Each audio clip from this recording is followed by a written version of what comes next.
For me, home is a haven of peace, serenity. It's a place where there is love, pwedeng filled of happiness, pwede ring makaramdam ka ng lungkot. But at the same time, you know na there are people around you na kahit anong mangyari, will be with you.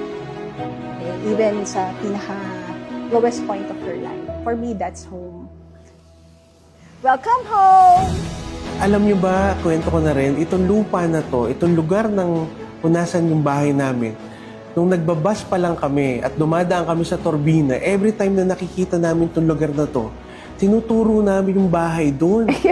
Oo. It just so happened na nagulat kami nung tinripping kami nung agent namin from Ayala, na yung tinuturo pala namin from the bus is dito pala yun. Kasi talaga ang question namin noon is how does it feel to live there on top of the mountain? So ako kasi I'm so fascinated with mountains talaga, with nature. Sino mag-aakala na titira kami sa ganito? Sino mag-aakala na magkakaroon ako ng ganitong toy room? Sino mag-aakala na nandito kami ngayon? Nangarap lang kami dati. For me, AGG is a gift from God. You just need to do the business right because may sistema na yung negosyo. Pag ginawa mo naman talaga yung tama yung negosyo, sinipagan mo dito sa business na to, definitely, ire-reward ka din talaga. Ang importante, mangarap. Mangarap, ng mangarap, ng mangarap. Kahit anong pinagdadaanan natin araw-araw, dapat yung pangarap natin tuloy-tuloy.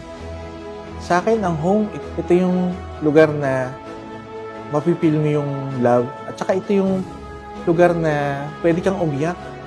Na hindi ka matatakot na ma-judge ka. Kasi alam mo, yung mga taong nakapaligid sa'yo, alam nila kung bakit ka umiiyak. At sila rin naman yung, alam niyo, yayakap sa'yo para maalis man kung ano yung mga bagay na yung pagod, kaya ka umiiyak.